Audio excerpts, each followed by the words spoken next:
PodQuest. What's a bullshit for?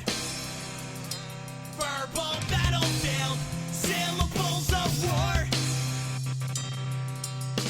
I cut myself off and it happens again. You're not my friend, you're not my friend. You're not my friend.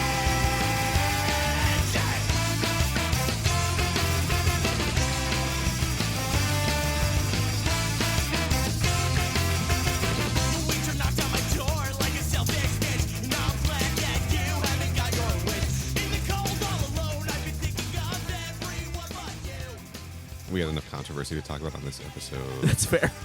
Corey, Neal. should we clap? No, we're not clapping. We're well, post-clap at this point. fuck you. What do you mean we're post-clap? I just clapped. We've already, all right. Take it up with Fine. my lawyers. We've already. Oh, now you're post-clap. You got It's that- true. God. That's what my doctor told me, at least. Got a Z-Pack. Got past the clap. All right. Shit. Is Z-Pack like Zyn? It's a. What it's is a, Z-Pack? Isn't that like an antibiotic thing they give you? Oh, I don't know. A Z-Pack. I barely know what Zyn is, and I'm just trying to make a joke to sound cool. It worked. Guys, we just heard a song. That is not our typical intro. It had markedly more guitars in it than the typical intro. Sure, yeah. That song is called Kill the President by a band called the Arrogant Sons of Bitches, featuring Jeff Rose. Damn, I almost fucked the name up. Featuring Jeff Rosenstock. Used under a Creative Commons Attribution Non-Commercial Share Alike 3.0 United States license. Just being really careful, I guess, that he might be like extremely litigious. Well, it's, necessary. I'm going to drop a link in the... That's fair. I'll drop a link in the whatever it's called. Anyway, that is off the album All the Little Ones Are Rotting Deluxe Edition. if you're wondering if it's extremely funny that we did pick the song that forces Neal to say the sentence, "That was Kill the President," you're correct. We'll get into that in a little bit. Speaking of music, Corey, I've got a question I've been just begging to ask you. Like a real one or something you like came up with today? No, I came up with this weeks ago. Okay. You know Brendan Urie, Yeah. sort of disgraced frontman from Panic at the Disco. Well, I would say the only remaining human embodiment of Panic at the Disco is more accurate. And not even a founding member of the band, but That doesn't stop the feature credit from being Brendan Urie of Panic at the Disco. that's fair. Do you think when he was in like elementary school, middle school, think anyone ever called him Brendan Urine? Probably. Probably. Like, if we're being realistic, that just seems like something at It's- that time element. Yeah, probably. Pretty low hanging fruit. It's like right there, isn't it? Though, you know. Yeah. So I went to school. I'm gonna bleep this name. There had to be a reason you were asking me that, so I'm glad that this is going somewhere. I'm gonna bleep this name so no one's even gonna know the word that it rhymes with because I want to protect this man's identity. Okay. There was a guy in my elementary school named Yeah? Yeah, I bet there was. Absolutely. and boy, he didn't get away with anything. Yeah. I hate that I can't riff on that because it's been censored for safety. It has been. I'm not about to dox this guy. That man has dealt with enough riffing in his life. He doesn't need it from me. God, could you imagine how bad it would have gotten in like college? At that point, though, he's hardened by it. He's like used to it. I hope You know, so. like- I genuinely. We gave that. Here's the thing. That guy was super. Like in hindsight, we picked on him because we were insecure dickhead assholes. I'm comfortable saying that. I was a little shit for a while there. I think back at him. I'm like, why did we give that guy a hard time? He was the nicest man. He was nice to everyone in class. There was nothing wrong with him. Yeah, well, low-hanging Like- fruit is awesome when you're 12. I think we were just jealous of him. And here's the thing. He popped into my head, which is why I'm bringing this up. I looked him up on Facebook. His Facebook has not been updated in a number of years, just like Okay. mine. what a handsome man. I'm not even So if kidding, if dude. you've been trying Holy to dox shit. Neal, bad luck. He looks good. Yeah. That's all. Just want So to say that. everything went well for him, and I genuinely hope so.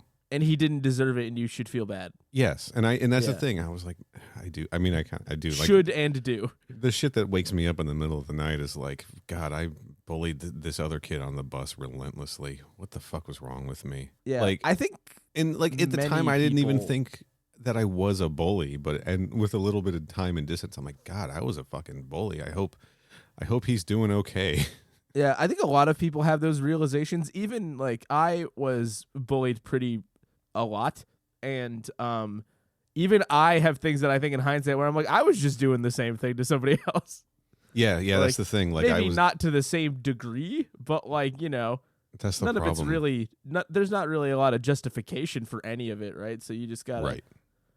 Yeah, I was definitely. I hope mean, for the best and wish you had done better and do it now. I was getting picked on a lot too, and so then we were just passing it down, and yeah, man, break the cycle, everybody. That's what Mortal Kombat's about. Hashtag be better. Wait, what was her shit? No, we're not getting into it. Whose? Melania Trump's thing. We don't Oh, I'm not tapped in enough for that to know be what best. the hashtag I think it would was. be. I think it was be best. And everyone was like, "Oh, you're gonna be the one who's like, don't bully or whatever." Dude, Like, or- I have 2 jokes for that, and then we can move on. Yeah, let's hear them.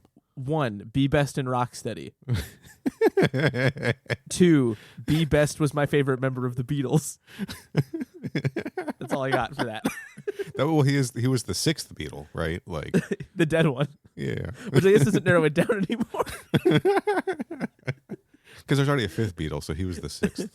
Well, he was first though, so the 5th Beatle is really the 6th Beatle, and you could argue that the producer was kind of the 5th Beatle, so maybe he's like the 7th Beatle. He's dead anyway, He's but down the like line.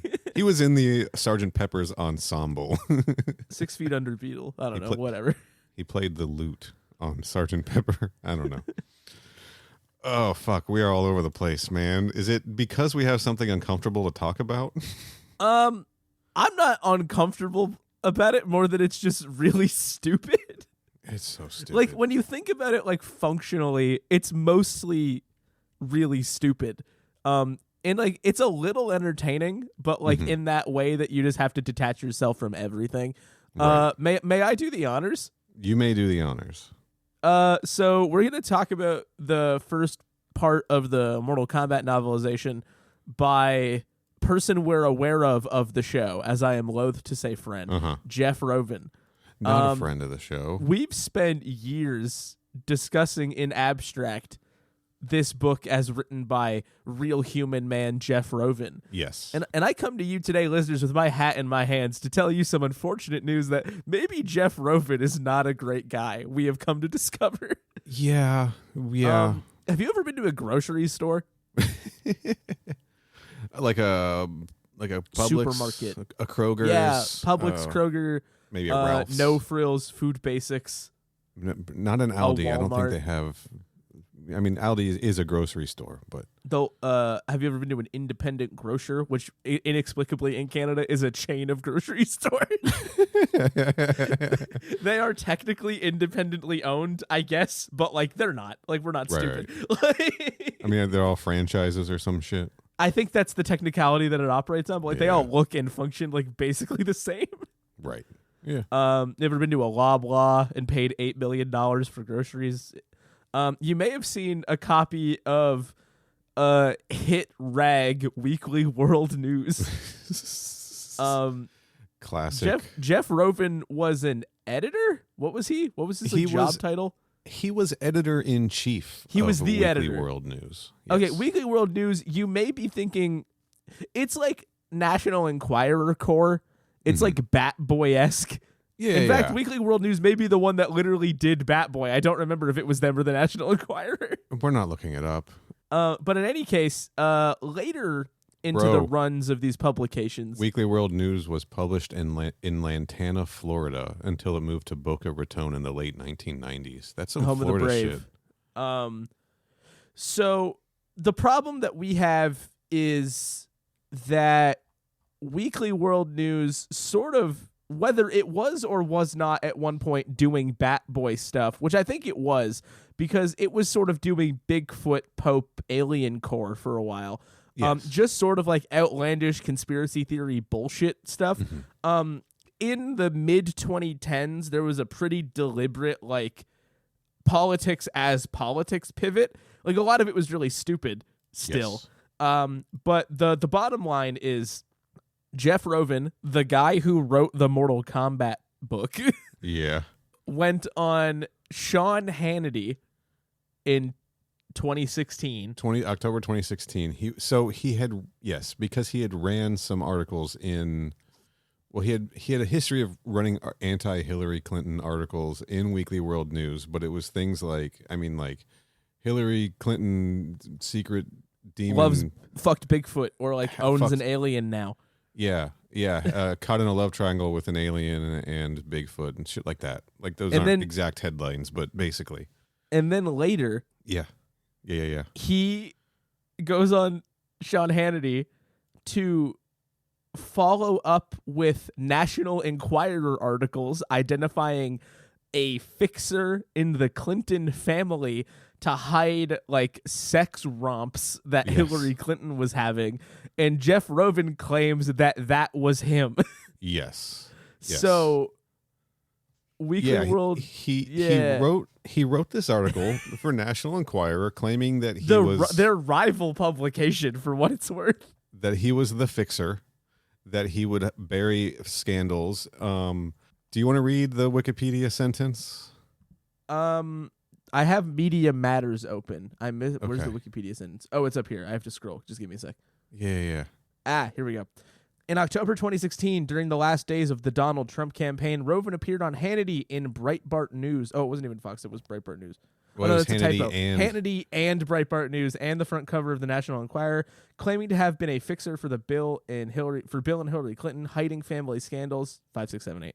His allegations included that Hillary Clinton was, quote, bisexual and, quote, a secret sex freak with, quote, an open marriage, and had a romantic relationship with Vince Foster. I don't know who that is. So the implication is that Jeff Rovin, the writer of the Mortal Kombat novelization not 20 years prior, was the secret fixer of the Clinton family, hiding bisexual Hillary Clinton sex romps, which I think is a pretty tidy encapsulation of where late 2016 ended up. Yeah, man. Allegedly, he said he decided to come forward because all of Donald Trump's indiscretions were being publicized, and he was like, how come no one's talking about do the right thing? The Clintons things, we need to balance this or whatever the fuck. But like, I mean, look, okay. Meanwhile, first of all, Vince Foster was a attorney general during the Clinton administration, I think. Just sort of a guy. Or deputy White House counsel during the first 6 months of the Clinton administration. So, welcome to MK Politics Quest. I am reading Weekly World News. Yeah. The a front page from January 2002. Okay.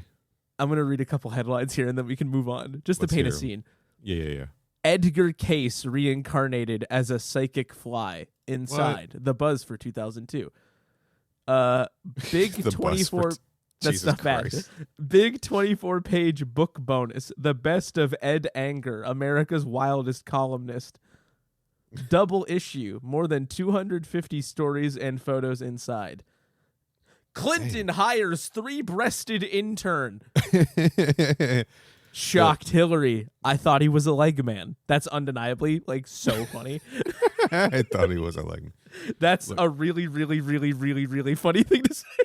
It is, man. Also, Hillary names Bigfoot as her running mate, which was in 2008. I don't even know what she was running for at that point. I don't know, man. It also says that they sent Zambonis to check on the melting ice caps, and also that the latest threat to the environment is that trees are taking up smoking. So this is the guy this is the guy overseeing that editorial is the writer of the Mortal Kombat novelization. Yeah. I don't know. Look, Which I just think is funny, to be perfectly honest with you. I want to be super clear here. I am not like a Clinton fan. Okay, I'm not a big fan of that family. Look, we saw the Epstein Yeah. articles. Yeah. Oh, dude, I was gonna look. Do you think Jeff Rovin ever wrote on that thing? I bet he fucking. If he was this tight with the Clintons, you know he was there. He was there, but like didn't want to be. This sucks, but I'm a fixer for the Clintons. He's like, I gotta know what's going on in case I have to bury anything in the media. Like, here's the thing. All right. That being said, without getting Aaron Rodgers cold about it, we're topical today. Ayo. Topical. First of all, there was so much shit coming out about the Clintons that if he was a media fixer, bad job. He was a pretty shitty one. He was a bad one, right? Really, really bad. This whole thing strikes as an opportunist move to like get on television and get some headlines and stuff. It's an ad for the National Enquirer for Weekly World News. Like, yeah, from maybe a writer whose career is sort of sunsetting, right? Yeah, he's like, this is my chance to get enough buzz to write my Da Vinci Code. Claiming Hillary Clinton is a bisexual secret sex freak only makes me like her a little bit more, just to be clear. Well, and famously, those things are the same. Well, yeah. Well, they're separated. She's both, because you can be one without the other, but she is both. She's specifically both, and like that. I don't know. That feels like good press to me. But yeah, I wouldn't trust this man's claims about all of that stuff, given the nature of his Weekly World News and. Right. But I just think it's how did he get this writing gig, right? Yeah. Well, he is a how novelist. did that happen? Right, but like, why did he get the Mortal Kombat book? So, actually, we'll talk about that a little bit here. In the 1980s and 1990s, he wrote a series of video game books, the How to Play series. If you've ever heard of that. Never. Yeah, I remember them being a big day. So it was like how to play all the Nintendo, how to win at Nintendo, how to win at Nintendo games 2. Oh, a bunch of like charlatan books. How to win at Super Mario Brothers games. These are kind of like hold pioneering, right, press A. Well, these are kind of like pioneering strategy guides, right? The Complete Guide to Conquering Video Games, How to Win Every Game in the Galaxy, 1982. That's how this man, I think, got his start. And then he would write like these trivia books as well, In Search of Trivia, 1984. And he started, I don't know, like he's just a writer. He wrote, he's done like a ton of, okay, so his first standalone novel, topical, The Hindenburg Disaster in 1975. Nice. Yeah. I don't know, he's just a jobber, right? He also wrote the novelizations for the movies April Fool's Day, Reanimator, and Cliffhanger. Do we know if he was with the Weekly World News at the time, or did this all come before that? I think it all came before, because he also was an assistant editor and writer for DC Comics, although I couldn't find any comic book work by him, and an editor for Warren Publishing. They're the Vampirella company, like old horror comics started in the 50s. So they're the Warren Zevon comic company. They just do Werewolves of London over and over and over and over and over. I think he's just been in publishing and writing his entire Warren career. Publishing quoted as saying, "Ah, woo." Since the 70s. So and also like he's written series like the Tom Clancy's Ops Center series. He wrote a bunch of those. His first in those was in 1995. Those sound remarkably bureaucratic. The Ops Center? That's Tom Clancy's whole like the place where the calls go? Yeah. That doesn't sound like the fun part. Games of State, Acts of War, Call to Treason, War of Eagles. So he does a lot of military science Dude, if fiction. I wanted to do that, I would just watch fucking what's the show called? Oh no. West Wing. There you go. I was gonna say We Reported the News, but I think that's a newsroom. It's not West Wing. Yeah, but that scene that I'm thinking of where they say that We Reported the News thing is like one of the funniest things I've ever heard. It includes journalists announcing on a plane the killing of Osama bin Laden. It's like one of the funniest things I've ever seen in my life. Because it's so diluted. Like, the way that it's talked about is just, like, insane. Yeah. God, we're like 20 minutes into this. Yeah, that's a problem. I went on a whole thing about fucking Brendan Urie. That didn't Yeah, need but to we happen on need- this episode. Yeah, but we have our Jeff Rovin context, which I do genuinely think is required.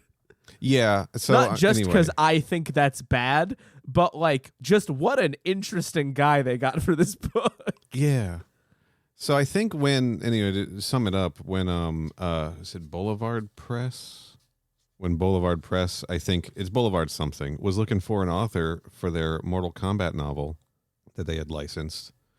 They were like, hey, this guy's got a history. He's already got a bunch of novels. He's already done some adaptation novels from movies, and he's also written a bunch of books on video games. We got the perfect guy to write our Mortal Kombat novel. And I think in 1995 that was true. I don't think that same statement will be true in 2023. Yeah, they'd get fucking Chat GPT to write the Mortal Kombat novelization in 2023. Sure, that too, but I also think that Jeff Rovin, the man in 1995, is not Jeff Rovin, the man in 2016 or in 2024 or whatever year we're in now. You know We what I did just mean? both say 2023 back to back. We did, yeah. Whatever. It holds true to... It was as true 2 Yeah. weeks ago. Exactly. Yeah, man, but what a weird thing to find on this man's Wikipedia page. And as an extension of this, before we move on, I would like to issue a formal apology to friend of the show, Jeff Rosenstock, Sure. for implicating him in Jeff Rovenstock. Yeah, I think the big thing here is we're going to drop the Jeff Rovin stock concept. Right. But people heard it still. So. People heard it in the past. Pretend you didn't. And also, nobody send this Especially to Jeff. if you're Jeff. Look, if you are a Jeff Rosenstock fan, if you know him, if he's a close personal friend of yours Don't and you're send him listening to this. this, don't send this to him. I'm gonna. He's do playing not. my city in March. I'm not gonna tell him about it when he's here. Because you are going to be on stage with him. Yeah, I mean on the triangle. that's to be expected. Do you play an instrument? Triangle. Did you do? Okay. Did Were you Did asking you do for band in real? school? Yeah. Well, I mean, like I briefly did like recorder because we all had to. That's sick. When I was like 10, I briefly had an acoustic guitar that I didn't really pick up particularly well. Okay. So I Same. would say no. Same here. I don't have musical ability. I do not have any musical ability. I'm I'm surrounded by people that do, which makes me wish I did. Yeah. And I know that the solution is put in the time and learn, but like who wants to do that? we got Mortal Kombat books to read. We don't have time for that shit. It's not like the people I know also had to spend time and learn. They were just born with perfect talent that I don't have. Yeah. My brother's a phenomenal musician. Naturally gifted, picks it all up really easily. Sarah is. You might know him. His name is Ed Sheeran. Sarah's a multi-instrumentalist. Is that the term? Yeah. It is, yeah. She plays violin. She can play piano, guitar. She can sing. I took like 4 violin lessons when I was like 4 and told my mom I didn't want to do it anymore. Nice. Yeah. God, kicking myself for that one. But I was 4. I was a fucking idiot. I didn't know anything. It's crazy to even give a violin to a 4-year-old, in my opinion. I might have been 5. I'm pretty sure I was 4, though. Anyway, Jeff Rovin's Mortal Kombat novel, guys. Let's get into it. Well, first, if we want to wash all that down, I'm just going to... Oh, yeah.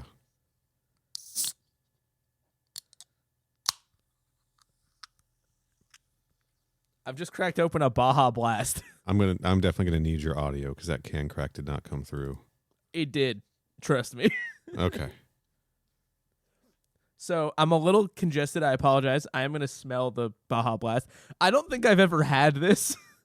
Yeah, that's right. We have Taco Bells here, but like not in access. Though Right. they did sell it a bit.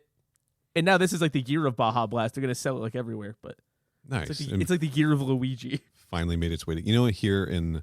Whoa, whoa, in- whoa, whoa. Whoa. This is reminding me of something really specific, and I'm going to go insane trying to figure it out. I have an idea of what it is, but go ahead. Like another drink. Okay. It just smells like a drink I've drank before. It's like Interesting. Fruitopia-esque, I guess. Oh, God damn it. I miss Fruitopia. I'm gonna drink the Baja Blast and then try to figure this out. I actually don't know what Baja Blast is supposed to taste like. Chug, chug, chug, chug, chug, chug, chug. I like it. I don't know what it is though.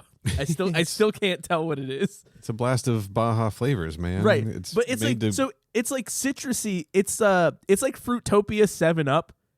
It's made to pair well with the Crunchwrap Supreme, I think. I think they launched at the same time. It's like a sweet and savory kind of situation. Yeah. Yeah, but yeah, I think Fruitopia 7-Up feels like an apt description. I'm picturing red Fruitopia when I say that. Yeah. Okay. I know there's other ones, but like, let's not be stupid about this. You know what I mean? Sure. So there was back and before you could get it canned and bottled, right? When you had to get it at Taco Bell. People out there were trying to figure out how to mix their own, and you could get pretty close if you mixed like blue Powerade and regular Mountain Dew. I see the blue Powerade vision as well. I can taste that. I don't hate it at all. I like it. A whole can just seems like a lot of it. It's pretty strong. I am happy that there is a 0-calorie version, a 0-sugar version. That honestly works better for me. I could drink a whole one of those, right? Okay, so I don't mean to do this with so little ceremony, but like everybody else knows what Baja Blast is already. Right. This show has listeners that have drank Baja Blast. There are listeners drinking Baja Blast right now. I guarantee it. There's who was it? One of the Penny Arcade guys. You know that webcomic. When Baja Blast dropped, they described it as tasting like what Windex smells like. Oh, that was a much less lame thing than I was anticipating you saying, based on my knowledge of that comic. God, I'm just really digging into my history. Even those stories I told you before we started recording. R.I.P. gamers. I am in my past. Well, so were we. And Joe is there with me. You'd have to censor it twice now. I hope you're doing well, buddy. I love his sandwiches. That's Jersey Mike, idiot. I don't know. That's like a kind of sandwich, Neal. I don't know what that is. What? What kind of sandwich is that? What? Is this real? A don't. Do you don't know what this is? First of all, we just gave the man's name away with this. Well, you can beep it. Keep beeping it. Who cares? You don't know what it is? Kebab? Okay. Yeah. I've seen these. I just sent you a Google link. This is a Google image search of the word. Yeah, God, it's like yeah. Okay, I know these. These look fucking delicious. It's like I'm so hungry. esque, which you might have to beep that too, so people don't start making assumptions. All right. No, well, it's you know what? No one's looking into this. Is this a Canada thing? I don't think so. These look familiar. I've never had right, one. But is the term maybe like the way I spelled it? Because like, if you were to spell it correctly, it would be the funnier way of spelling it. You know what I mean? Mm-hmm. Anyway, it's 11:51. All right. Yeah, we should get a roll on here. we should start roving through this book. Get it? Which notably the first time in print. I can't believe this is the Jeff Rovin episode so far. Like what we've discussed up to this point. Yes. Yeah. All so right. Notably, a Boulevard book published by arrangement with Midway Manufacturing Company. Boulevard edition, June 1995. First time in print. The untold story of the heroes and villains of Mortal Kombat and how they became the most powerful warriors in the universe. An original novel by Jeff Rovin, based specifically on the video game, the characters created by Ed Boon and John Tobias. This is not an adaptation of the movie. This is not an adaptation of anything. This is an all original story. Yeah, we needed 3 competing stories happening at once instead. Yes. Really quick, I'm going to read the back of the book because I think it's funny. Yeah. Before honor, before glory, before challenging superhuman foes for the fate of the earth, they had to prove themselves worthy of immortality. Mortal Kombat registered trademark. Mortal Kombat registered Finally, trademark. In this all-new original novel, the unknown origins of your favorite heroes and villains, the brave Liu Kang, the lethal Sonya Blade, and the vile Shang Tsung. That's the end of that sentence. Now, their stories can be told. Who they are, where they came from, what secrets they hide, End of sentence. And how they fought for a mysterious amulet that held the key to their future. The future of Mortal Kombat registered trademark. Just a couple instances of weird syntax. Also, ISBN number also 1-57297-059-6. $4.99 US, $6.50 Canadian. Also, what a deal. what were you saying? I got sidetracked because I need to close Twitter because I've read something I don't like. You following Mr. Rovin over there? No, it's per bloody disgusting. Scream 7. Nev Campbell would potentially return under, quote, the right circumstances. They don't exist, Nev. Yeah. Don't do it. it. Please don't do that. Come on. I'm stepping away for 1 second. I'll be right back. Okay. Sorry, I forgot to grab. I was going to grab my Sega Genesis Mortal Kombat because I needed to check something in the manual. Needed to. Well, it's a topical. It relates to this. It's Anyway. a topical Mario. I don't know, whatever. So, just to be clear, if anyone's made it this far into the episode, we have read for this the first, I think, 12 chapters. 93 The first- pages? The first 11 95? the first 11 chapters plus the prologue. Yeah, we're up to like page 94, up to 93. This is a separated part 1 in the novel, and it is about a third of the book. And it is all about our favorite Mortal Kombat character, the Great Kung Lao, but not our favorite version of that character, is it? Well, it's not like the one that matters, if that's what you're asking. Yeah. Yeah. It doesn't feel like my good personal friend Paolo Montalban. Did you? So here's what I did as I read this. I tried to imagine Paolo Montalban in the Kung Lao role and Bruce Locke in the Shang Tsung role. I think I did a little bit of Bruce Locke in it, but I just didn't feel like Kung Lao. It doesn't really feel like him, does it? No. So And frankly, it doesn't really feel like Bruce Locke either, but no, but we're trying to force it, right? That's the point of comparison. The reason that I was grabbing my Sega Genesis Mortal Kombat manual is because up to this novel, the only real information we got about the Great Kung Lao was from the John Tobias comic, portions of which were reprinted in the Sega Genesis manual about the Great Kung Lao being defeated by Goro, so many 500 years prior to the first game. And that's all we really had in terms of like story and background for that character until this novel came along. right. And this focuses on the arc from us finding out who Kung Lao is Yes. to his untimely demise. Yeah. There's Well, some other, yeah. kind of his own fault, really. It's his timely demise. He was asking. his timely demise. Dude, he was asking his fully for it. expected demise. Oh, Yeah. I have this thing that makes it so I can basically never die. I'm not going to bring it this year. How fucking stupid! I was going insane. I hate that. like First of all, the premise is really dumb. God, there's so We're many getting ahead of fucking ourselves, but like, medallions in Mortal Kombat shit, right? Well, I can think of 2 specifically. This and then the Tournament Edition 2 comic, right? There's probably been other medallions. I'd take a book at this point. They should have called this the Dao De Shan. Well, it's based on real Chinese myth, Neal. It is based on real Chinese myth, which brings me to Until something it else isn't. that's going to sound it's going to sound really familiar to a bunch of people. Do you know? Okay, so everyone listening to this probably listens to Ben Meckler's much more popular Mortal podcast, right? Even in its absence, I am sure more people are listening to that I than mean, our it's show. it's about as absent as we were. I don't even think we can claim the high ground on that one. That's fair. That's fair.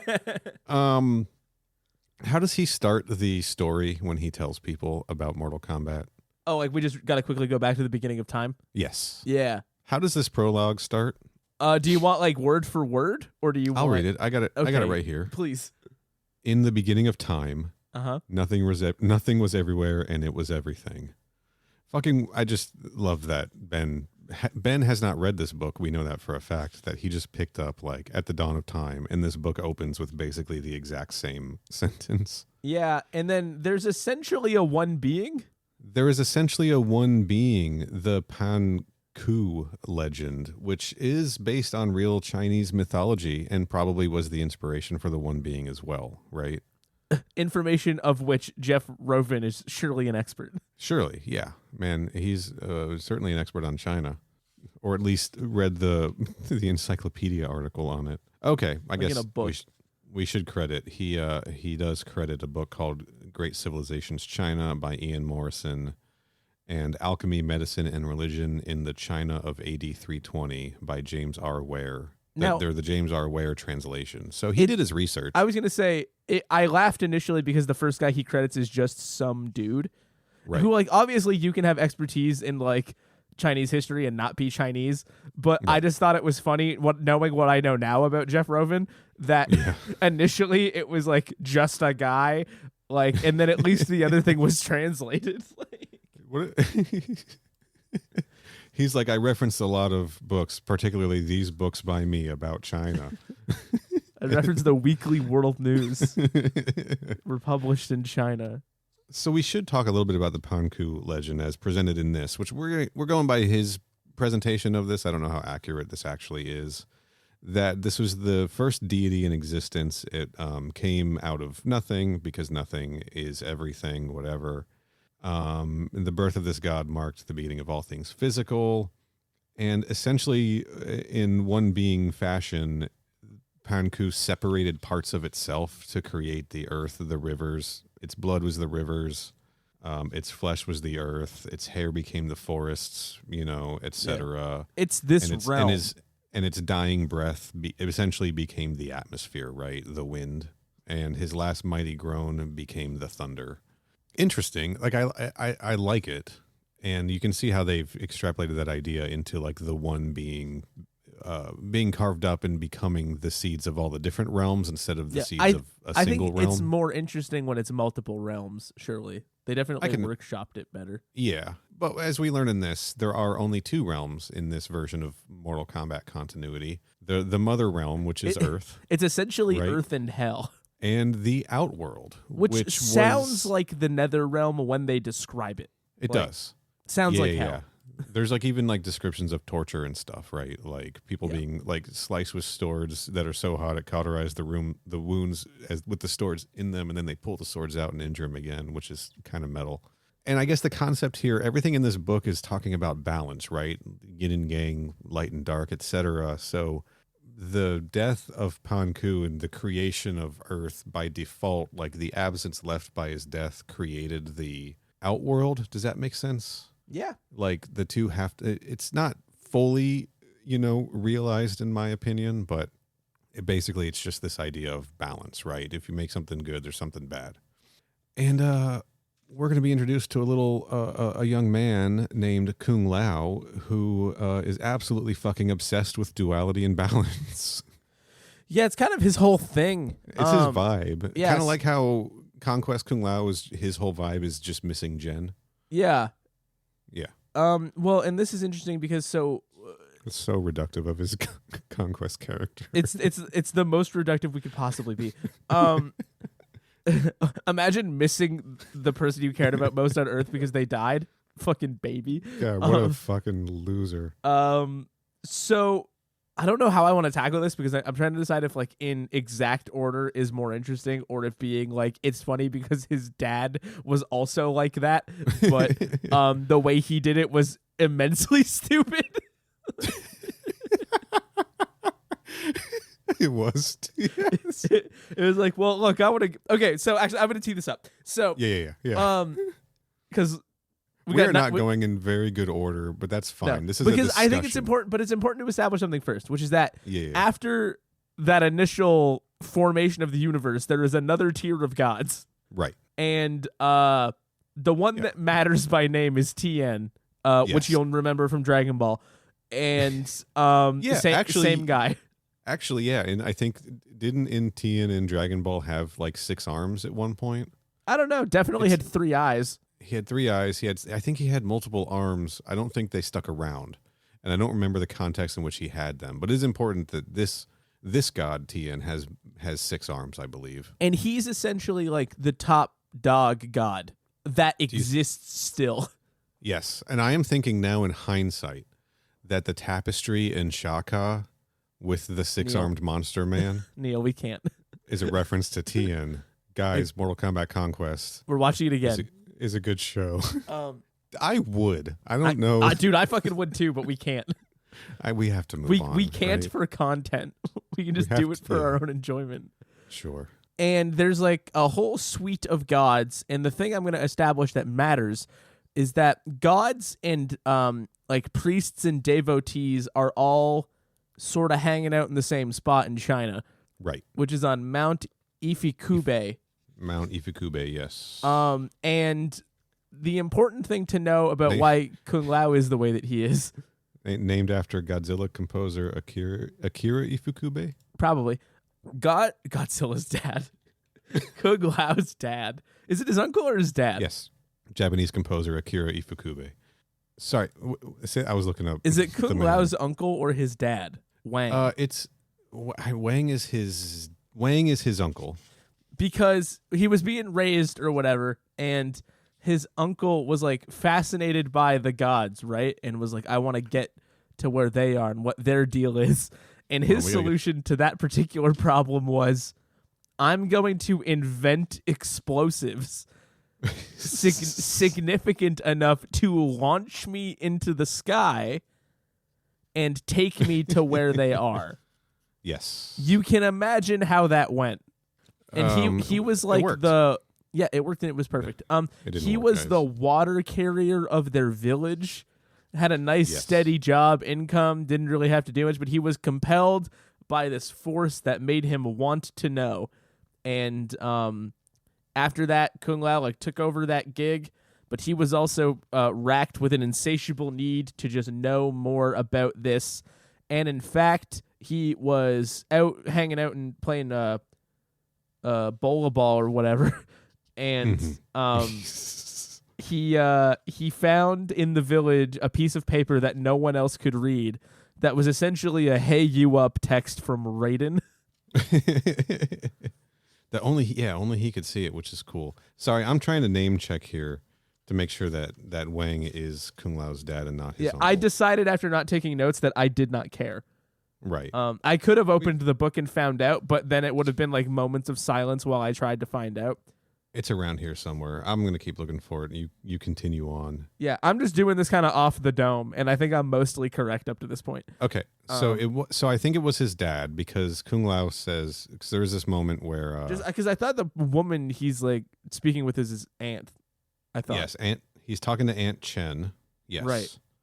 And she's like, remember what happened when your dad wanted Don't to you meet the remember when your gods? dad exploded? He mixed those powders and set him afire. I warned him not to. And then Kung Lao was like, I learned from father's example the correct proportions to use. And now our village has a way of defending itself against invaders. So like they're saying Kung Lao's dad invented explosives. Invented bombs. Basically. Like harnessed the power of bombs. And Yeah. Kung Lao like really fucking nailed it. Yeah. So that the city can throw bombs into And he's Korea's like, hives not when they only show up. not only do we have defenses and I have a job, but I am racked with the desire to learn more about the world. And the Yes. only way I can do that is hiking to Mount Ifukube because I got summoned by a god Yeah. and Yeah. I need to go talk with that guy. And she's like, well, last time somebody thought they got summoned by a god, they exploded. And he's like, well, I have this piece of paper no one can read that says that I Yeah. need to be there. I love that she looks at it and it's just a blank piece of paper. It is a kind of a fun idea. It reminds me of the psychic paper that Doctor Who has. That's all. That's just a comment. It's not a joke or a riff or anything. I don't we need know to what build that on. is. We can keep moving. Okay. Okay. good. All right. Well, real quick. Doctor Who, the Doctor, pardon me, has a psychic paper that he just pulls it out like a badge, right? And it says whatever he needs to say on it. And it says whatever he needs to say to get into whatever he needs to do. Yeah, it reads whoever's looking at it. It reads their mind and selects something that they will accept as true. Interesting. Kind of dope. It's kind of neat. I think a certain thunder god might be waving some psychic paper in Kung Lao's face. And Also, Kung Lao has a younger brother named Chan, which will come up later. was it Chan or Chen was Liu Kang's brother in Mortal Kombat 95, the movie. Oh boy. There's too many Mortal Kombat 95s. I don't remember. I don't remember which it was. I'm sorry. I'm on it. In any case, I'm just gonna finish this like rough plot description here. He walks there, learns lessons along the way or whatever, but he has an encounter with Raiden where essentially it's just like, we want you to be a member of like the Order of Light. You're coming with me, pal. And then he stays for 15 years and never goes home, never leaves, never tells anybody anything, and just does all the monk stuff and the martial arts training and participates multiple times over in Mortal Kombat, etc., etc. Yeah, it is Chan, by the way. Okay. Liu Kang's brother. So that might be a nice nod. The two are in production and at the same time. Anyway. I don't think Jeff Rovin knows what movies are. No, I'm sure. Because he had such a rampant imagination. He's really into that one. You know the one. The I'm Da not gonna Vinci look it Code. up. Eyes Wide Shut. There we go. What's the Da Vinci Code 2? What was that called? Like Angels and Demons? Angels and yeah, that sounds right. He's into that one. He's into one half of that one, but not the other half. Yeah, the demons. So from there, it essentially progresses as you would expect. In terms of Kung Lao's story, except for one thing. Yes. And this is just all the ground setting, and then we can actually have an hour to like talk about it, and then I have to leave. But we're also gonna have to dip into the Shang Tsung. Yeah, side of course. But, yeah. So get this Kung Lao thing out of the way. So the last important thing to know about Kung Lao is that not only is he sorry, I had the thought where I was like, I kind of want to describe him the way that John Travolta does when he accidentally said Adele Dazeem, and then I decided not to, but I laughed really hard remembering in my brain the Adele Dazeem thing. The wickedly talented. Wickedly talented. He says something else too, but I never remember what it is. I just lose it at wickedly talented. Well, because she was in Wicked. Get it? Adele Right. Dazeem. God damn it. In any case, Raiden, in the Order of Light, they help him train. He's like big martial arts master guy. And of course, at Mortal Kombat, the tournament, he's like fighting dudes with like magic and powers and all this shit. And you're like, wow, is this like the great Kung Lao who was just like a master of martial arts and kicking ass? Yeah. No. Yes and no. Because yes, he has all of those skills, but he has also been bestowed with an amulet containing fucking the strength of both the sun and the moon that essentially makes it impossible for him to die. a fucking medallion. So this like magic power medallion, essentially, it does not make him invulnerable, but he's not going anywhere. And it gives him some stamina, and it's like basically it's Blue Chew, right? Yeah. And he's coming up to this Mortal Kombat tournament, his 13th one, and he's won every time. He just beats Shang Tsung's ass into oblivion every time. And he goes, I got a weird bad feeling about this one. Something seems off this year. I'm not going to bring my I Can't Die medallion because I don't want to die and let it fall into the wrong hands. Instead, I'm going to hide it in the face of a mountain. I'm going to punch a hole in some rocks and die instead. It's worth underscoring that given what they tell us about his intuition and the way he views the world and the balance of things, I don't think it makes sense for him to do this. It doesn't make sense. It's also stupid because you would make the argument, well, if a good guy had this medallion forever, maybe a bad guy's supposed to have it for a while because it's balanced, dumbass. But also, he does not in himself have the complete confidence that he can win without it. So why does he not bring it? So here's my specific critique of this point. Is that the reason he decides not to is because he's been told there's something different this year and there's going to be a new challenger, right? He's been told this. He's been given this information and he's like, well, shit. Yeah, and he's like, well, why would I want to win? That might break bad. I don't want this to fall into the wrong hands. Whatever. But All also, it's like, stupid. he's been doing it for a fucking decade. Yeah, this is his 13th. This is his 13th tournament. Yeah, so like- the other detail is, between tournaments, he doesn't age. That is a prize bestowed on him for winning, right? The past 13 times he's faced Shang Tsung and beaten the shit out of him. And every single year he comes back, Shang Tsung has gotten older and more frail. Also, So if he wins, he can reject the fight against Shang Tsung and still win. yeah, But he will age. or and that's the thing. He can reject the gift of he can reject the final fight, and he won't get the gift of agelessness. But he still wins. But he still wins technically. So the way that I see this is working is he's built up he's got 13 years plus on Shang Tsung, because Shang Tsung's been aging so rapidly during all of this. Well, and we know behind the scenes that Shang Tsung has been like using his soul to keep a portal open and turned into like an 800-year-old man. Yeah, so he could very clearly, like, he could have been like, you know what, I feel confident in my abilities. I'm going to be able to beat the shit out of this Shang Tsung. It just feels like a risk to not take, because if he's told that something's new, why would you assume it's Shang Tsung? If I'm not feeling it, that's what I'm saying. He shouldn't have been told that something was new. He's like, if I'm not feeling it, I don't have to fight Shang Tsung. If I can just bow out. Shang Tsung does literally give him the option to not fight Goro. And he doesn't know it's going to be Goro, but he goes, I'll take it. I know. It's so, he just makes really shitty decisions. Like, it feels very contrived because it just feels like bad decision making. Right. Which is what's annoying, especially when I think other iterations of the character, our favorite iteration of the character, I should say, is built on fairly pragmatic decision making. That's, by the way, that's the other medallion I'm thinking of, is the last scene in Mortal Kombat Conquest when we see the medallion Kung Lao won at the first Mortal Kombat tournament in episode 1, just on the grounds. Yeah. In the trading post. Yeah, I just think it's frustrating. I know, like, video game Kung Lao is like his whole thing is he's like brash and an idiot, but we didn't know that yet. Modern Kung Lao, yeah. And this is the guy who was like king of the tournament for like a fucking billion years. Like, he just it feels very contrived. Yeah, I think it's bad outlining, and I think that hinging again, we've got a MacGuffin here, right? That was the problem with the stupid Malibu series, was these fucking MacGuffins that everyone's running around. Endless MacGuffins. Like, we don't know what to do with these characters. What if they chased something?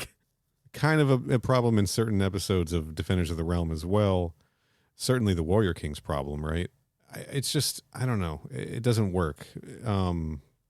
And Kung Lao's making bad decisions, because he could have just been like, Shang Tsung's old as shit. I don't need this medallion to beat him, so I'm not going to bring it. I'll age a year. Yeah, I'll age a year. It's fine. I can opt out not to fight him, and I'll age a year. What's the big fucking deal? I'll be 1 year older. Like, there's so many other ways that this could have been done. Not to question the authorship of the great Jeff Rovin, but this was stupid. It's just stupid more than anything, which is annoying. Yeah. And anyway, I'll say one more thing. Yeah. The characterization is also fairly bland. So, like, there's not a lot of a character to latch onto here, other than for thematic reasons. We know he is deeply focused on, like, the yin-yang balance of the world. Sure. That's like his whole character. He's also he's good at fighting, medallion or not, because when he goes and fights, he does not get his ass. He gives Goro a problem. Guys, there's an entire chapter on this of Goro and Kung Lao fighting, and it's described pretty well. Like, the fight is pretty intense. We're not going to recap it here because Christ, but and also yeah. Kung Lao doesn't get steamrolled, but he kind of does. Until he also does. Get steamrolled. He doesn't get steamrolled until he does. He puts in a good fight. He does better than... He doesn't get steamrolled until he gets ripped in half. He does better than Art Lean in the movie. I also love that Goro's dad's name in this book is King Borback. Dude, I was freaking out. Why did you change it? It's so funny. Why did you make it Borback? Well, I wonder if it got retconned after that. To Gorback? Yeah, hold on. I'm pulling out the Mortal Kombat novel again, because I do think Queen, King what Borback's is it, Queen name May dropped. and King Borback? Yes, and okay, so I think King Gorback's name was dropped in the Tobias comics, so that was already out there, I'm pretty sure. But Borback is so funny. Do you want to do a quick Shang one, and then we can... Yes. Yeah, let's rip through the Shang Tsung stuff. So Shang Tsung is a dude being a guy, right? What is his island called in this? Shang Tsung's Island. No, I would have to open the book and find out. I can find out if you want. I'm kind of looking for it here. It's like Fog Island. Basically, I'll find it. They name it at the start of Shimura Island. Shimura Island. So Shang Tsung is kind of this dude who's like into magic and stuff, right? A sorcerer. And hates people. A misanthropic sorcerer. And just wants to get away from it all. So he travels out to this island called Shimura Island. And he's at a secret buried. door, and how it works, he goes, let me in, please, oh my God, please let me in, oh my God. Open, close. It was so, this is open the door. In so many ways, this is the stupidest book of all time. Shang Tsung says his secret password to get in the door, which is him going, please, for the love of God, oh my God, open the door, please. And then he gets in and it goes, shut. Please, close the door. Anyone else in here? Oh my God. He's like, Alexa, open. It's really, it's, my Alexa's going nuts. I gotta unplug that thing. Sorry, Jeff. Wrong again, Jeff. So what happens exactly? He goes to Shimura Island. He goes there because people won't look for him there. Because didn't he like murder some fools? He did something, I think, and then like the fishermen were like, nobody goes out to that island. Don't take your tiny boat out to that island. It's all fucked up over there. And he was like, perfect. And then Shang Tsung gets there, and it's like permanently enraptured in fog. Yes, and there's no fish around the island. There's no birds flying overhead. There's an old Shaolin temple there that's been like closed down, right? I believe. And what does he do? He uses his magics. He's been studying like ancient Egyptian magics and a whole bunch of things. And he does this procedure which opens a tiny little portal between Earth Realm and Outworld. And this is something that I think the book explains he was just sort of driven, just compelled to do, like as if it was an experiment that he was just like, I wonder if this works. I wonder if I can really open a portal to the underworld like the ancient Egyptians did, right? And when he opens this portal, it is really bizarre when they start invoking like other real, ostensibly ancient myth. I have no idea how real it is or isn't, but they're like name dropping Egyptians and like ancient Greek guys. I mean, there's a conversation about maybe appropriating these cultural things to... It's Jeff Rovin. You know. I mean, but also, like, that stuff is, like... I mean, is it common enough that it's like, okay, we can reference these things? But it feels hacky in the wrong hands, and this is the wrong hands. I do feel like to give him a credit where it's due, he clearly did his research, and I am sure his intent was to, like, there's a whole disclaimer in this about how he's trying to pay tribute to Chinese mythology and stuff. So I think it was with the intent of being respectful. You know what I mean? 100%. Yeah. I mean, like, I'm not saying it's like malicious or anything. Yeah, I think his intents are good with this. But anyway, so this little portal opens, and it's a little tiny little hole, enough for like a voice to come through, right? Or I guess it's maybe basketball sized. I don't really know. And this big booming voice comes through, and it's like, hey, man, you remember me? And Shang Tsung suddenly like, oh, shit, I do. You're Shao Kahn. You're my dad. I've been alive for hundreds and hundreds and hundreds of years. And also I'm in hell right now. And and I was sent here to open a portal between Earth Realm and Outworld. And we just finished talking about hacky. Yeah. This is insane. It's kind of... Like, literally, they take a guy who has just been established as another character, the antagonist, if you know that much. But if you don't, imagine you don't. Right. And it just cuts to, oh, the bad guy's reminding me that I'm a bad guy. Right. Yeah. Of course. I'm totally on board. Who's this fucked up little guy you have here? Oh, you mean, my boy Ruthe? Yeah, Ruthe's my demon. And I'm going to send him over because that's... And he's a sniveling piece of shit, and I speak to him in italics. And if I have to send him through. He's the only thing that can fit through this portal right now. And I have to send him through so that the portal can stay open. Which doesn't make sense, but who cares? And this little portal section is somehow like frozen in time, I guess, is the idea. It's like between existence or between worlds, so it doesn't, like, time doesn't move the same. I don't really fully understand that, and I don't think it matters. They essentially put Ruth in like a time pocket, and they're just like, hang out here and make sure that you can jump between the realms. And the idea is if the portal closes and Ruth stays on the Earth realm side, the Mother realm side, He like dies forever. the realm dies forever. The Mother realm dies forever. Right. Because, Oh yeah. They do establish that very quietly, which is insane because it's the most severe stakes it could possibly Right. have. If Ruthe accidentally stays there, the universe ends. Yep, because he's not supposed to be there, etc. Which makes me wonder, like, how is this going to play out? Like, how is the conquering going to work? If I guess the portal would have to stay open forever, or like once the one realm has been absorbed into the other, it doesn't matter anymore. Who knows? I doubt we'll get an answer to that. Who cares? We won't, because I bet they're about to jump like fucking 1,000 years. Anyway, long story short, Shang Tsung's got to feed souls into this portal to widen it enough for the conquering armies of Outworld to come through. But he Right. learns that it can't just be regular guy souls. Yeah, he learns that it can't be regular guy souls. He isn't immediately fucking told that. So he wastes a bunch of fucking time killing, Like random dudes and capturing their souls and bringing them back to his island to try to enlarge the portal, and it doesn't work. And that's when Ruth is like, oh, I guess it's got to be warriors. Or that's what it was. He killed like a cook, a warrior, and a barber or Yeah. some shit. I guess it's got to be warrior souls. You should invent Mortal Kombat. Yeah. Basically, he's like, oh, fuck. It has to be strong warrior souls. I better figure out a way to prank them into coming to my island. Right. Thus, the Mortal Kombat tournament is born.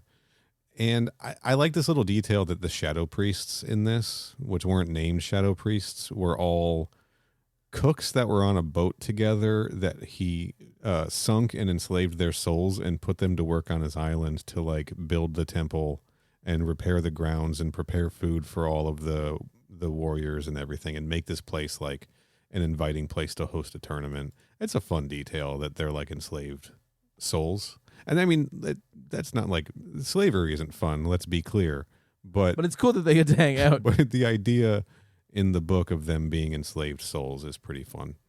Anyway, you guys get what I'm saying. Ugh, Christ. So that's what Mortal Kombat is about here. This is also, we're caught up, right? Kung Lao comes. Everybody knows. Everybody Kung Lao- understands. He wins a bunch of Mortal Kombat tournaments and then he loses because he left his fucking "Don't kill me" amulet at Right. home. Yeah, but I just, all right. So I want to talk about the way that this is supposed to work. Like mechanically. Shang Tsung hosts the tournament, and you think of Mortal Kombat tournament fatalities. He's getting souls like crazy to open this portal. The same way we see him pulling souls out of Hakeem the Machine Alston in the Mortal Kombat movie, right? Like he's just getting souls for this portal left and right. No, he hasn't gotten any souls for his portal because the way he has set it up is like he's the boss of this tournament. He has put his eggs in one basket. And there's no deaths or murders or fatalities. The basket is Kung Lao. He only gets a soul if he defeats the person who defeated everybody else in the tournament, which And he has then thus far failed to fucking do. Their soul has been made more powerful by beating everybody else. So Kung Lao's soul would be like crazy because Yeah. he's like the ultimate winner of Mortal Kombat. It's so dumb. Like, just collect the souls the whole time, right? Have this. I mean, I guess maybe attendance would dwindle if you find out that it's a blood sport, right? I don't know. The Kumite in blood sport still had a lot of participants. It's really stupid. It's a really bizarre detail change. And it might, I might be based on like the original. Well, because then he gets souls anyway, but Goro kills him. Yeah, He doesn't even do it in the end. he does get the soul though. That's what I'm saying. Yeah. But like, it's even like he didn't need to win. Right. Just his guy needed to win. Yeah. He just. Yeah.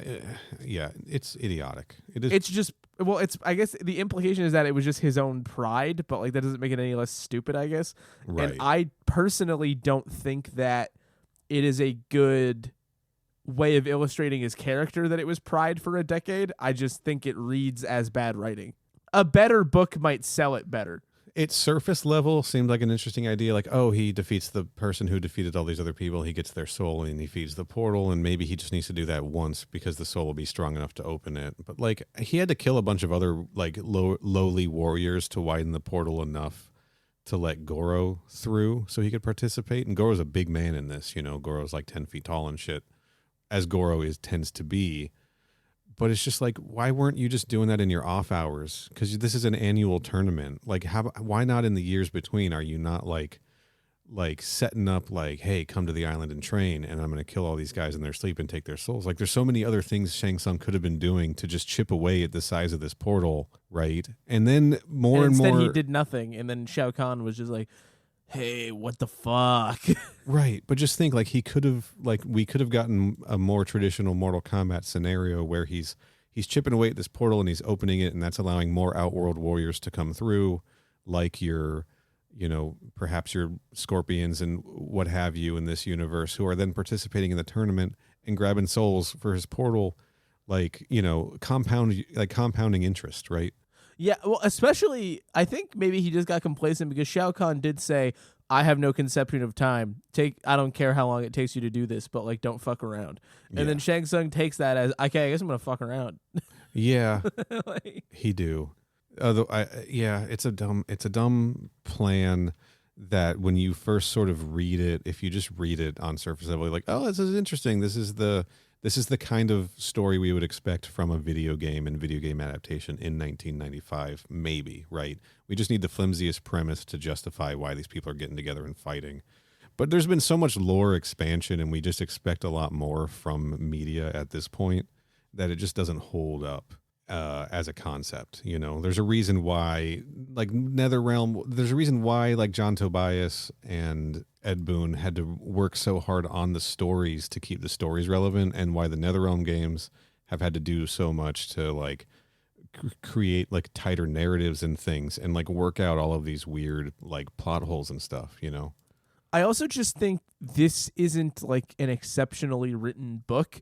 That's not to say, like, I had a perfectly fine time reading it, and some of the details were mixtures of fun and insane, including but not limited to the fact that there is a town named Jackie Chan. Guys, there's a town named Jackie Chan. There's a town called Jackie Chan. We did just lead. finish trying to be like, I wonder if the Weekly World News guy is trying to do his best by Chinese culture, and then he named a town Jackie Chan, so maybe he's telling us. But in any case, there's another town named Don the Dragon Wilson.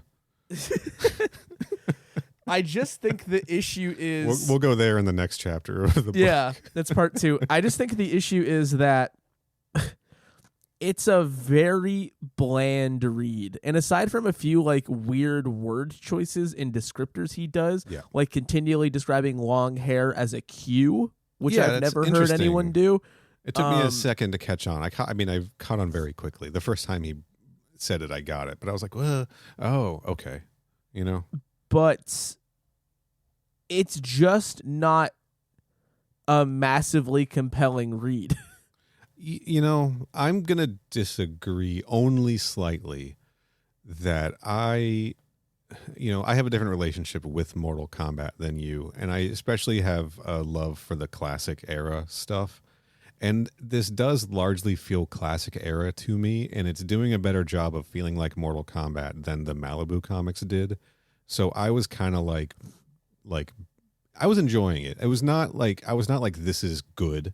Yeah, I think we're like, actually coming fun. at this. I think we're coming at this from a similar angle. Okay, but I'm like, if I'm thinking of this, like if I'm thinking critically and like evaluating the writing, yes, it's not amazing. Okay, the prose itself is not. Yeah, like the prose itself. I thought it was serviceable. I thought it was fine. It has it's whatever. Like, look, I've read so many like alien books and so many like movie or video game tie-in novels in my lifetime that there is just a language that they like. None of those are the best written books in the world, right?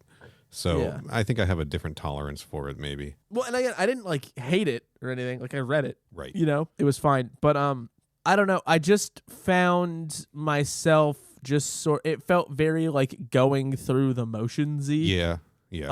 Very standard. It felt like a bit of a task.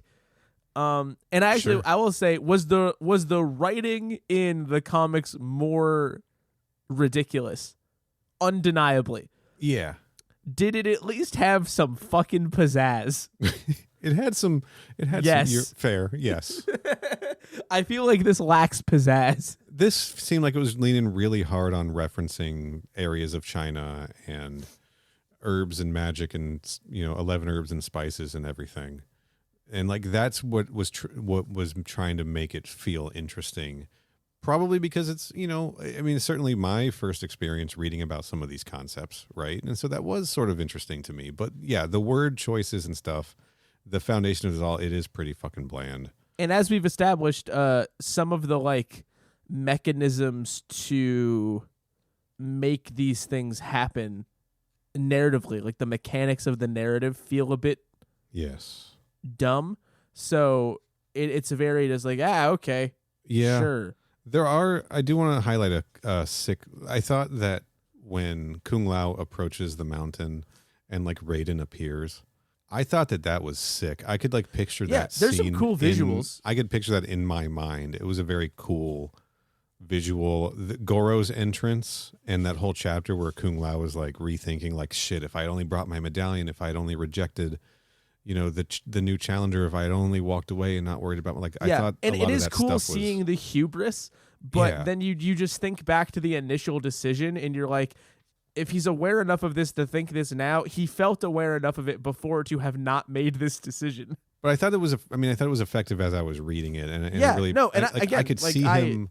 I could see yeah. him standing across the courtyard arena from Just the going first like, Mortal Kombat fuck. as Goro emerges, and I was not picturing like the movie version of seeing Goro enter the ring. Like I was picturing the version of it that was described in the book, and I was like, okay, this is getting it across for me. Yeah, just being like, I fucked this up real bad. Especially because thanks to this book, I know that the cushion on Shang Tsung's throne is So made weird. of the blubber of a whale. And like fur And of covered with sacred fur pandas. from one of the sacred pandas. Yes. And Shang Tsung's the only. Are you a bad enough dude to kill a sacred panda? Like that, he's like the only guy that would do that. The president needs a panda called.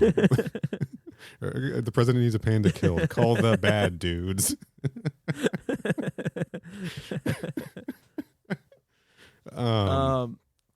Yeah, it's It's- weird. And as I read it, like I didn't take a lot of notes. Like I just wanted to try to like experience it. Yeah. And like it's like the definition of fine. Yeah. Okay.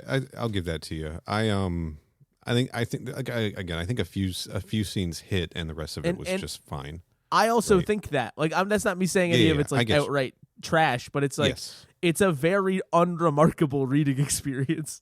I will say from my In recollection. 2024, you'd have to really want to read it to Yeah. bother reading it. Sure. I will say from my recollection, it's been quite a while, but from my recollection, I do think this, out of the 3 Mortal Kombat novels I've read, the movie adaptation, the Annihilation movie adaptation, and this one so far, I think this is probably the best written of the 3 The best written of what? Sorry. Mortal Kombat novels that we've done on the show, including this one. And I know you didn't read the other 2. I told you about them. That's where I got confused. I was like, what did I read? I was trying to Yeah. be like, what? But just if I'm comparing books, I think that this one is sticking out as the most interesting. And, the other ones were following a screenplay and they could only build out so much. And they were following, the Annihilation one was kind of following an earlier version of it. It had a lot of cool details. That's the episode famously that I lost the recording and we had to tear through it again in Right. like 40 minutes or something. I will say, do I think that the like relative to the comics, which I also read, Yes. this is like functionally better at like telling a story? Yes, obviously. I think the comics were like uniquely bad at that in certain ways. Like yeah. the tendency to just sort of be a parade of like arrivals and departures Yes. and like trying to figure out what the important detail you were supposed to keep was really odd when Yeah. reading that. But there's a lot of cool details in this that you just sort of lose, right? Like there's the idea that like once Kung Lao gets to the island, right, for Mortal Kombat 13. They're on these mules that are just somehow following the trail up to the Bro, I place. can't wait for Mortal Kombat 13. Only 12 more to go. I don't know what they're doing anymore. Only one more to go. Well, except they reset the numbering, man. Anyway, What if they unreset it again? it's entirely likely impossible that they'll do that. Anyway, so they're on these mules or donkeys, or I don't know if there's a difference, and I frankly I don't want to know. That are just walking on their own up to the thing, and Kung Lao's like, man, it's weird. There must be some magic involved in this. And then he remembers back to this idea, or to like a time he went where on the approach he asked Raiden to like strike a lightning bolt as he was on this journey, and it seemed like in that flash of lightning that the mules actually had the heads of dragons. Oh yeah, they're like ghost dragon mules. Yeah, some Harry Potter shit, there right? is some flavor to be sure. There Not is. a ton. Oh, we forgot something important actually. Yes. In the interest of balance of the universe, Oh, that's Kung right. Lao gets unceremoniously ripped in half by Goro. He does. Meanwhile, back at home, his brother Chan. and his wife Yes. Chen, I believe, Sure. are having a child that they were going to name after Wang. Yes. And then standing there, Chan goes, actually, just having a weird vibe. Maybe I should name it after my brother. And then she goes, what, that weirdo that went to go try to like find the gods? Seems like a weird call. And he goes, I know, but 15 years. And he's like, I know, but go with me on this one. And she's like, okay. All right, done. So Kung there's Lao a new Kung Lao. Yeah, which tracks with the game canon, right? That there's a modern Kung Lao and the great Kung Lao, and the great Kung Lao or the modern Kung Lao is a descendant. So I'm sorry, I got confused with our Chen thing earlier. The confusion I had is that her name is Mei, which is also Goro's mom's name. Wild. Which is why I got confused. It may also be Me. It's M-I-E, but this is Batman versus Superman all over again, right? Jeff Rovin did it first. Anyway, we're forgetting something. Okay. Is Shang Tsung Kung Lao's uncle? Yes. This is a big thing that we were forgetting. Well, that is correct. We learned that Aunt Chen's husband was a tax collector. This is huge, dude. That was why I got confused with the Chen thing. Yeah, This I can't believe we is forgot that huge. until 1 hour and 23 minutes into the recording. I'm going to make this a clip so that this is out there. There's 2 clips from this episode going out on the social medias. So Shang Tsung, so we learned that Aunt Chen's husband was a tax collector who was murdered by a town that didn't want to pay their taxes. Based. Right? That's what we're told. Okay. What actually happened. Cut to Shang Tsung musing about his past later when he's like, I fucking hated people, so I murdered somebody else and made them look like me. And then I faked my death. He faked his own death to leave his wife and stop being a tax collector so he could go be a sorcerer. So he could go to this island and be a sorcerer. God damn it. It's canon. So Shang Tsung is Kung Lao's uncle in this. And I think it was prophesized that he knew he would have to face his nephew. I will say the familial tie ultimately feels to me kind of meaningless. And Kung Lao doesn't know that Shang Tsung is his uncle because he thinks his uncle died. And that's why it's meaningless. Yeah. Also, we know from this that Jeff Rovin hates taxes and paying taxes. And maybe uncles. And he made the tax collector literally the evil sorcerer. Do you think we did it? Do you think we covered this first section of the book? I think so. Certainly plot-wise, I think it's difficult to like adequately critique prose in this form. Yeah. And I'm not a book critic, so I don't really have a lot to add in that respect. Yeah, listen, as we've said before, the people who want to experience this stuff are going to find a way to experience this stuff, right? If you're a Mortal Kombat fan, if you're of the disposition that I am, you're going to end up wanting to read this for yourself. And if you and Neal have the same problems, they can be solved by the Mortal Kombat novelization. It's not just me. There's other people like that out there. That's what I'm saying. If you got the same ones. Yeah, I mean, I guess I think it was the word problems that tripped me up there. It's like, I don't know if it's a problem. Well, but I mean, I will say that I think that this. We're gonna watch Mortal Kombat Conquest again, bro. I mean, Well, that's just a good show. I think that so far, thoughts about the author aside, thoughts about the quality of the prose aside, I think that this has the potential to be a very interesting entry in the Mortal Kombat canon. It is an oddity that I think is probably worth checking out. I think my biggest problem is Yeah. knowing that we're about to get to the present day. Yeah. And just reintroduce to all the same shit we already know for the billionth time again. Well, maybe. And I'm sure some of it will be different, but like part of me is just like, oh, we got to do the whole it's Mortal Kombat thing again. Yeah, I think this next few chapters we're going to get a lot of Sonya and Kano stuff, which again we've seen a lot of already, right? I do know that there is a wild Scorpion origin in this that doesn't fit anything else. I believe he's Korean in this too, and I apologize if I'm getting that wrong. That's a memory that I have from when I was going through this book years ago.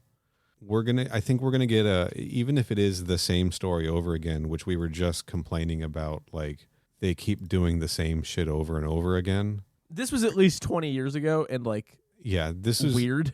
This isn't. Yeah, this was at a time when there was nothing doing this shit, right? Like, yeah, it came out in 1995. The movie came out in 1995. It's the a comics bigger were problem. coming out also in 94, 95. But man, yeah, I don't know. I think we're going to get an interesting spin on some things. Maybe not good, but certainly interesting and worth talking about. You know what I mean? Yeah. Yeah. You got any more final thoughts before we set up what we're going through next? I don't know what we're going through next. I didn't know if it was the next part of this or something else, to be perfectly honest with you. It is. I mean, you got any more final thoughts on part 1 of this novel? No. Okay. I don't think I do. All right, folks, we're going to stay strong on this Jeff Rovin book read here. We didn't really give you the heads up that we were jumping into this. I mean, we tentatively do, but we didn't give you like the exact, here's what we're reading for part 1. Part 1 was the entire Kung Lao part. Our next episode will be the first half of part 2, because I don't believe this is sectioned into thirds or fourths or anything. I believe there's just part 1 and part 2. And we're going to read from chapter 12 through chapter 26. That's roughly another 100 pages or so. And that looks like it's about the next third of the book. And it's not a big book. It is not a big book. It is only like 293 pages. Well, and the pages are So. small and the text is big. Yes. I don't know if that's a good breaking point, but that is all we are doing for the next episode is up through chapter 26. Maybe it'll be a sick cliffhanger. Maybe it'll be a terrible spot to stop. We have no idea. I'm looking at this. Chapter 25 goes from about a third of the way down on page 191 to less than a half way down on page 192. And chapter Nice. 26. Nice. Chapter 26 is about half of page 193. And that's it? And that's it. So He was playing it really fast and loose with what a chapter is. these are short ass chapters, everybody. That's not a chapter, I would argue. It is and I will say it may not be the most interesting prose. It was a pretty breezy read. And in my old age, and as someone who is reading books for podcasts more often than I thought I would be, but that's my fault for doing an Alien podcast also, which is like a franchise consistent Which of is like mostly books. it's like 70% comic books. No, it's like 60% comic books, 40% novels, and then the rest of it is movies and video games. It's 100% comics and novels, and the rest of it is movies and video games. Basically, yeah. Sorry, that's fucked up math, but you know what I mean. Like, take out the first 60%, and then 40% of what's left is this. Never mind. Anyway, as someone who's got to read a lot of fucking books for podcasts, but also enjoys reading outside of having to do it for podcasts, I appreciate a breezy, easy read. And this fits the bill for me. So there you go. Are you excited to read the rest of this? Sure. I I mean, yeah, like I am curious. Like I don't want it to sound like I'm having a terrible time or anything. mhm. It's just like, sure, I'll see where it goes. I know that I read A Good Distance Past Part 1 when I first got this novel. I know that I never finished it. So I'm looking forward to actually crossing this one off the list and being able to put it in a box somewhere. and never see it again. Because since we started this podcast, I've just had copies of it floating around. you know? Right, just Like, endlessly. Like it felt in the same way it felt good to finally like bag and board all of the Malibu comics and put them away. It's going to feel good to like put this novel in a box next to like all of the Tomb Raider novels, you know? Right, where it rightfully belongs. This is going where the Tomb Raider and Veronica Mars novels live. Corey, let's wrap it up here. What do you got going on? Do your things and your stuff. It's the usual stuff. If you want to go listen to They Made Another One, which is a sequel, movie, reboot, remake podcast I do with my friends Liam and Mitch, you can find that on all your podcast services and also on Instagram at They Made Another. I don't know precisely when this episode's coming out, so I won't say what we're doing because I don't know what the answer is, but we're doing something over there. That's pretty much it. If you go to mortalkombatconquest.ca, you can find that and other podcasts and like social media and whatever. But like that's all you really need to know. mortalkombatconquest.ca. I do an Alien podcast about the Alien franchise called Crew Expendable. You can find that at crewexpendable.net. Do that with our friend Kenny. The show's kind of been popping off. If you guys haven't checked it out, you should. It's good. We recently, you guys popping know. Off how? We're doing okay numbers. Nice. We're not, I mean, for for okay numbers for us. You know what I mean? 5-6 million. Recently crossed 10,000 total. We recently passed Mark Maron. We recently had a friend of this show, also Danny from Next Issue Podcast, on to talk about Predator versus Wolverine #1, and that was a good time. You guys know Danny from this show. He was a lot of fun on our Mortal Kombat manga episode.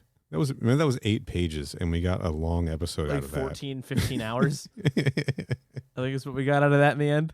Crewexpendable.net. I'm on social medias at Final Neal, Instagram, X, Blue Sky, Threads, Pinterest, Twitch, Etsy. Yeah, MortalKombatConquest.ca, crewexpendable.net. Actually, I have all of my social media links on a link tree. It's literally at finalneal.com because I own that URL for some reason. Well, because you love owning URLs. I do, and man, we have to have a conversation off the air because they've fucked with some shit. Oh no. Again, our intro song, probably our outro song too, is Kill the President by the Arrogant Sons of Bitches off the album All the Little Ones Are Rotting. Used under a Creative Commons Attribution Non-Commercial Share-alike 3.0 United States license. We'll be back next episode to talk more about the Jeff Rovin Mortal Kombat novel. The next, what would I say, chapter 12 through 26? Yeah. The next 90 or so pages if you guys want to read along. And until next time, stay frosty. That's how I end the Alien show. Just leave it at that. I was just trying to think of a bit for that. I don't have one.